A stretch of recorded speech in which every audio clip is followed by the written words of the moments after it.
Willkommen zu Frequent Traveler TV, heute wieder mit einer frisch gepressten Sendung für euch hier aus Kalifornien. Einmal eine große Entschuldigung an euch, dass ich nicht früher wieder live gegangen bin, beziehungsweise euch eine Sendung gegeben habe. Das liegt daran, weil ich hatte ein Event, wir hatten eine Mastermind in der Wüste. Ich hatte meine Zeit anders kalkuliert und wenn ihr auf den US-Kreditkarten-Talk schaut, wo wir auch eine Pause hatten, werden wir jetzt am Samstag wohl die nächste Sendung machen und darüber berichten, was dort alles passiert ist. Ich selber wollte dann online gehen. Ich bin hier in einem Hyatt Place in Carlsbad.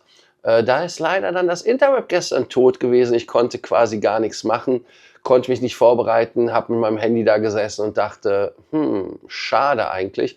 Und dann fing es hier auch noch an zu regnen. Das heißt also, ich konnte mich auch nicht draußen hinstellen mit meinem Starlink-Setup und euch beglücken. Also insofern hast du Pech, kommt auch noch kein Glück dazu. Deshalb habe ich für euch heute die Themen frisch gepresst. Natürlich sehr Lufthansa-lastig, weil wieder viel passiert ist. Lufthansa hat halt Verzögerungen bei allen Flugzeugen. Das hatte Carsten Spohr ja bei der Bilanzveranstaltung gesagt. Heißt also auch, dass man die Talsohle jetzt durchschritten hat, aus deren Meinung. Da geht es weiter. Auch ist es so, dass natürlich da im Aufsichtsrat Änderungen kommen. Ich hatte ja auch schon vor vielen, vielen Tagen, wann war die letzte Sendung, 10 Tage her oder sowas, da berichtet, dass der Kollege Thomas Endres, ehemaliger Airbus-CEO, nicht mehr zur Verfügung stellt. Dafür haben wir aber eine Personalie, die interessant ist. Und dann gibt es noch aus dem Hause Lufthansa die Lufthansa Group, die man etwas mehr positionieren möchte und nicht nur auf den Flugzeugen das Logo drauf haben möchte. Ich persönlich, ein Fan von Hotels, wie ihr wisst, ich lebe ja sehr viel in Hotels und da gibt es wieder eine Marke, die ich persönlich alleine emotional sehr in mein Herz geschlossen habe und das ist Starwood. Starwood SPG, das war Starwood Preferred Guest. Das ist das Programm gewesen, mit dem ich angefangen habe, in die Meilen- und Punktewelt der Hotels zu gehen. Sind ja leider in Marriott Bonvoy aufgegangen. Ihr kennt mein schwieriges Verhältnis zu Marriott. Und da muss man jetzt der Ehrlichkeit halber sagen, die Marke wird wieder revived und ich muss mal gucken, was bei den Starwood Hotels passiert. Und schauen wir uns das Ganze mal an, was da losgeht. Ihr an dieser Stelle denkt natürlich wie immer dran, den Kanal zu abonnieren, die Glocke anzumachen, einen Like dazulassen, aber auch zu kommentieren, den Kanal zu abonnieren und natürlich auch in die Community zu bekommen.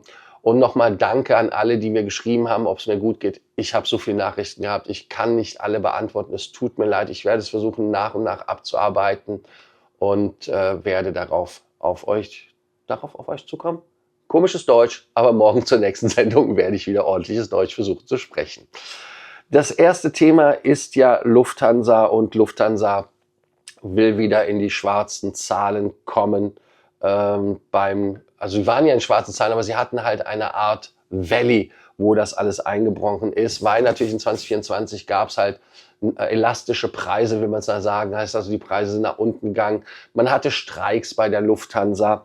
Und diese sind natürlich dann auch in den Bilanzen dort niedergeschrieben. 2025 will man hier wieder Gas geben, will da auch Verbesserungen machen. Und natürlich ist es so, dass der Finanzmarkt auch reagiert. Ich sage natürlich wie immer, es gibt keine Aktientipps von mir.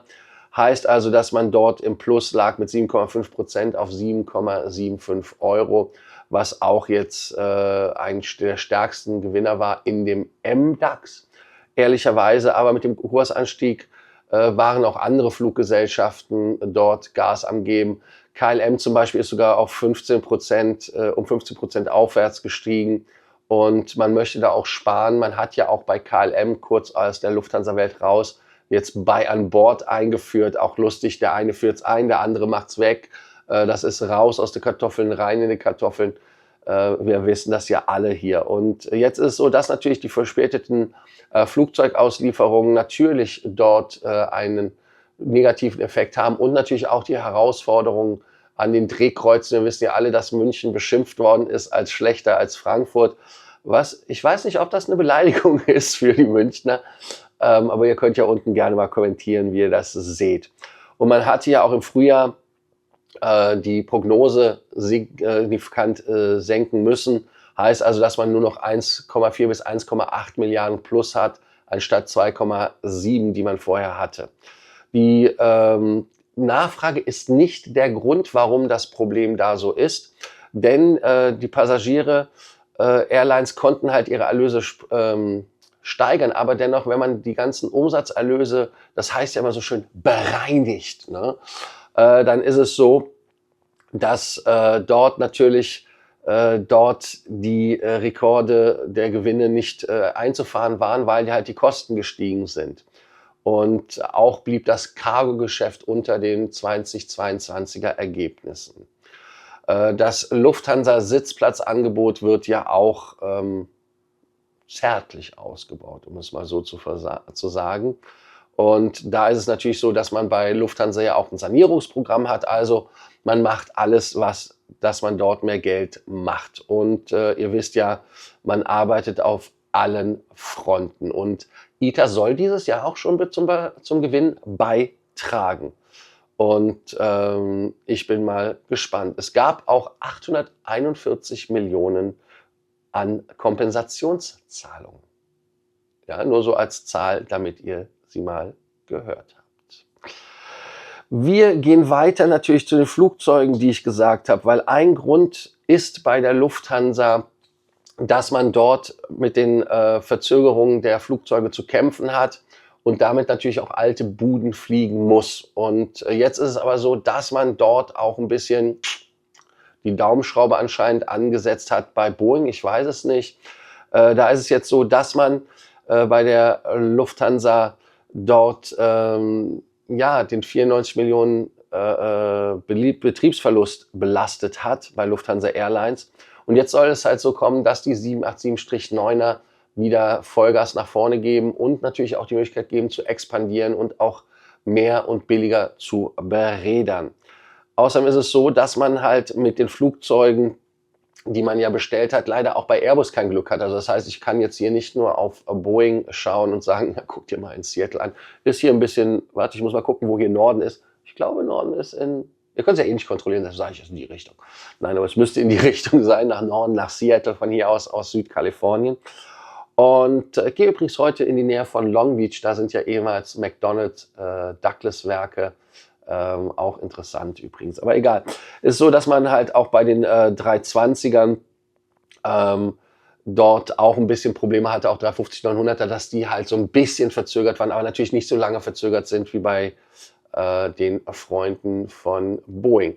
Auch ist es so, dass man natürlich dort die Sitzzulassung bei Lufthansa nicht aus dem Blick lassen darf, weil es ist ja auch etwas hausgemacht mit der Allegris. Heißt also, dass man in Charleston 14 787-9er für die Freunde von Lufthansa geparkt hat, aber die FAA möchte keine Zulassung für die Allegris-Sitze geben.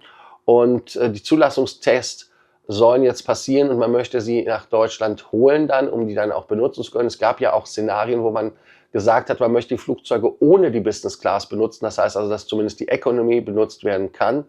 Und das ist halt so auch jetzt der Workaround, wenn sie im Sommer kommen. Und das ist natürlich spannend.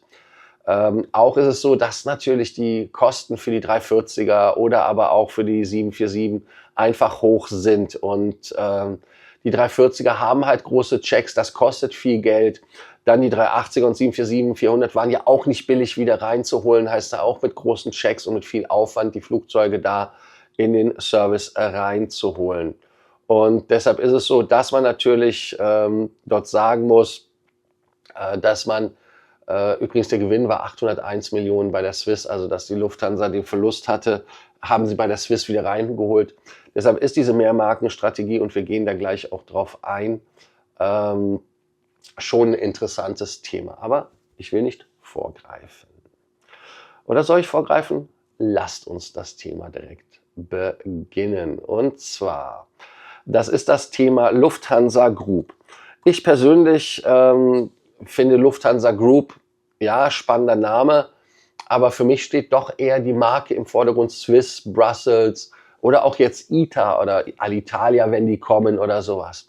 Aber Lufthansa möchte da halt wesentlich mehr Gas geben, dass die Leute wissen, wer zu wem gehört, weil auch ja natürlich der Kollege Kühne ganz klar gesagt hat, ihr habt so viele Marken, man weiß ja gar nicht, worum es geht. Eurowings, Discover. Also ihr merkt, da ist sehr viel im Dickicht unterwegs. Und da ist es so, dass man halt wirklich eine einheitliche Marke haben sollte. Und da wäre dann Lufthansa Group anscheinend die Dachmarke.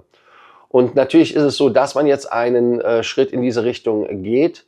Die Flugzeuge sollen halt nicht nur den Druck bekommen, Member of the Lufthansa Group, sondern auch die Webseiten und die digitalen Bordkarten sollen diesen Aufdruck bekommen.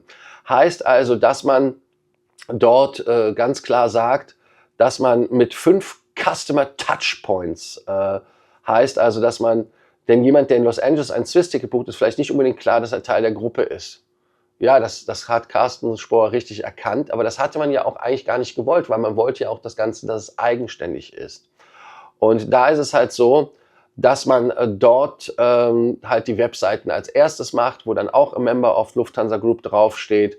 Also insofern wird es dann auch bei den Lufthansa Lounges nicht Halt machen. Und dann wird an den Lounges, an den Flughäfen steht, das Stationsmaterial, also das heißt, ihr wird Bordkarten, Anhänger, alles da, wird dann auch Member of Lufthansa Group drauf stehen. Und da muss man natürlich dann sagen, dass die Flugzeuge alle, natürlich mit der Ausnahme der Lufthansa Group auf dem Rumpf tagen, damit ist einfach ein einsteigender Flugzeug weiß, dass er ein Flugzeug der Gruppe ist. Das sind also quasi die 5 Punkte, die 5 Touchpoints. Und da habe ich für euch direkt die Frage, und zwar, Lufthansa Group als Marke, macht das aus eurer Sicht Sinn? Ist das für euch wichtig, dass ihr wisst, wenn ihr bei ITA einsteigt, dass es Lufthansa ist oder Teil der Lufthansa-Gruppe ist, oder bei anderen Fluggesellschaften, oder ist euch das Wumpe? Oder sagt ihr, die einzige echte Lufthansa ist die Lufthansa selber, quasi wie man es bei Lufthansa nennt, the Mainline? Also da wäre ich mal gespannt, was ihr dazu sagt und wie ihr dazu steht. Ich bin mal auf eure Antworten gespannt. Also die erste Frage des Tages, ganz klar, Lufthansa Group, Marke eigenständig, ja, nein und so weiter. Also unten drauf schreiben. Wir haben Kollegen Endres. Und zwar, es war ja so gemunkelt worden, dass man Thomas Endres dort als Aufsichtsratsvorsitzenden machen möchte, weil natürlich der Kollege Kley zurückgeht. Und Lufthansa sortiert die Liste für die Bestellung des Aufsichtsrats. Bei den vorstehenden Hauptversammlungen der Deutschen Lufthansa AG am 6. Mai werden sich Dr. Astrid Stange, Angela Tietzrath und Erich Clementi erneut für 3 Jahre zur Wahl stellen. Aber der Kollege Ex-Airbus-Chef Thomas Endres wird seinen Aufsichtsratmandat weglegen oder hinlegen, abgeben, wie auch immer, zumindest wird er sich nicht neu bewerben. Und zwar auf eigenen Wunsch, das ist ihm ganz wichtig. Und damit ist es so, dass man jetzt jemanden gefunden hat, der das machen soll, und zwar Alexis von Hönsbroich. Alexis ist ja ehemaliger Austrian Airlines Chef, auch Chef bei der Lufthansa Cargo, ist mit 54 Jahren natürlich auch jemand, der schon sehr viel Erfahrung in der Lufthansa Group hat, aber auch viel Erfahrung sammeln durfte bei WestJet. Dort ist er ja Aufsichtsrat, CEO, wenn ich das richtig habe, nee, CEO ist er, bei der australischen WestJets. Und da ist es so natürlich, dass er dort auch dann gut reinpasst in meinen Augen. Mit den Ausscheiden ist es so, dass man natürlich auch für den Kollegen Klein Nachfolger verloren hat. Und das sollte eventuell der ehemalige CEO werden. Und zwar festhalten Dr. Franz. Dr. Franz ist ja, oder Christoph Franz müssen wir ja sagen, ist ja ehemaliger CEO der Lufthansa. Und er ist nicht unumstritten. Er hat ja gesagt, man muss die Leute wie Zitronen auspressen zum Beispiel. Das sind Originalzitate, die so gekommen sind, wenn man den Flurfunk glauben darf. Und viele Leute sagen auch, dass er der unbeliebteste Chef bei Lufthansa ist. Heißt also, dass er da an dieser Stelle, ja, ich nenne es einfach mal, Realismus befreit war. Das ist so ein Wort, was im Konzern rumgeisterte, weil er wollte nicht nur die Lufthansa als CEO führen, sondern auch parallel den Schweizer Pharmakonzern, ich glaube Novartis war das. Und er hat da, Roche war es, Entschuldigung, Roche. Und das ist natürlich komplett realitätsbefreit. Und da muss man natürlich dann sagen, ja, Freunde der gepflegten Vielfliegerkunst, das geht gar nicht. Und das hat er dann auch eingesehen und ist dann auch weggegangen. Und wenn er jetzt Aufsichtsratschef wird, ist das natürlich auch schwierig. Und ich bin mal gespannt, ob man da halt guckt und ob man vielleicht einen geeigneteren Kandidaten hat, weil das wieder Potenzial hat, uns als Kunden, da wir ja damals schon gemerkt haben, wie der Dr. Franz uns ausgepresst hat, nicht unbedingt dort dazu beiträgt, dass wir da Lust haben, uns ja, wohlzufühlen an Bord, wenn wir von unseren Rechten immer wieder befreit werden. Wir haben ja auch die Miles & More Entwertung jetzt und alles, das hat der Dr. Franz nicht gemacht, das muss man sagen, der ist ja nicht da. Aber es wird halt nicht besser und das ist halt das, was in meinen Augen schade ist und auch dann in der Loyalität am Ende nach unten zeigt. Deshalb könnt ihr ja auch die zweite Frage des Tages beantworten. Habt ihr eine Meinung zum Dr. Franz? Und wenn ja, welche? Schreibt sie unten rein. Also macht es, tut es, gebt uns eure Meinung. Das letzte Thema ist ein Thema, was mir persönlich sehr am Herzen liegt, und zwar ist das Starwood. Starwood ist, wie ich ja schon im Intro gesagt habe, die Hotelgruppe, bei der ich meine Liebe zu meinen Punkten in der Hotellerie entdeckt habe. Ich habe ja den ersten Status damals noch bei ITT Sheraton gemacht und Sheraton ist ja dann rübergegangen zu Starwood. Und Starwood ist ja schon vor über 30 Jahren gegründet worden, ist 2016 vom Marriott akquiriert worden, ist auch schon fast gefühlte 10 Jahre her und seitdem habe ich da halt meinen Groll. Barry Sternlicht, ne, ihr merkt, jüdischer Name, dann Starwood, hat natürlich das Ganze gegründet und ich bin mal gespannt, wie man da das Erbe, was nur noch nicht mal 10 Jahre gedauert hat, ehrlicherweise. Ich fand Starwood ja leider geil. Und viele sind ja jetzt bei Hyatt zum Beispiel von da aus. Und Hyatt hat ja auch jetzt nicht so den SPG-Spirit übernommen. Marriott hat es nicht übernommen. Aber Starwood war immer sehr kundenorientiert. Ich habe da immer Lösungen gefunden. Man war auch sehr bereit. Aber das liegt ja auch daran, wenn da ein junges Team ist, dass man da Gas gibt. Und da ist es so, dass man dort jetzt mit Starwood, die ja jetzt eine neue Hotelmarke hat, das waren die SH-Hotels, die sind als Starwood jetzt rebrandet worden. Und da ist es halt so, dass man das erste Hotel halt, das First Hotel in Seattle hat, vom The Pacific Northwest Stunning Natural Beauty. Also man geht da auch wieder so ein bisschen in diese Richtung in, wie soll man sagen, nennen wir es einfach mal Green und so weiter. Dann gibt es dort Treehouse Hotels, also ihr merkt, da wird es richtig spannend. Dann gibt es auch noch Kopenhagen, Tokio, also da gibt es schon. Und das ist aber jetzt nichts, was mit Marriott zu tun hat, sondern das ist halt, was von dem Kollegen Mr. Sternlicht da noch gemacht wird. Das heißt also, er hat ja damals auch nicht vergessen, Marken zu akquirieren. Und ich bin da wirklich gespannt, ob er da wieder diesen Starwood Spirit reinbekommt. Ich bin mal auch gespannt, ob das mit dem Markennamen, wie das funktioniert, ob das Marriott akquiriert hat, ich weiß es nicht. Aber man muss halt hoffen, dass halt wieder in die Hospitality wesentlich mehr Innovationen reinkommen und nicht nur der schnöde Mammon. Auch ist es so, dass man natürlich, wenn man auf das Programm guckt, feststellt, das Programm ist jetzt nicht geil, weil die haben ja auch keinen großen Footprint mit Starwood. Und da ist natürlich auch alles relativ schwierig. Also ich bin mal gespannt, was da passiert. Und ihr könnt ja da mal gucken, ob das auch euer Boot floatet. Bestimmt in Kopenhagen würde ich nicht mich weigern, so ein Hotel zu besuchen, um mal zu gucken, wie es ist. Und ob da der alte Starwood Spirit ist. Ich würde mich freuen, denn ich bin ein Starwood-Fanboy. Ist so. Und da will ich auch keinen Hehl draus machen. Ich habe sogar auf meinem Handy noch meine alte SPG, Starwood Preferred Guest, Karte drauf. Also insofern hoffen wir, dass da alles klar geht. Und so wie es aussieht, hat halt Marriott nicht die Rechte an Starwood genommen. Und ich bin mal freudig erregt. So, jetzt genug gelabert, die erste Sendung nach langer Zeit. Es hat mir Spaß gemacht. Ich hoffe, es hat euch auch Spaß gemacht. Ich hoffe, dass ihr den Kanal nicht nur abonniert, die Glocke anmacht, ein Like da lasst, sondern auch natürlich die Fragen des Tages beantwortet. Und zwar die erste Frage des Tages ist ja, was habt ihr für eine Meinung zum Kollegen Franz?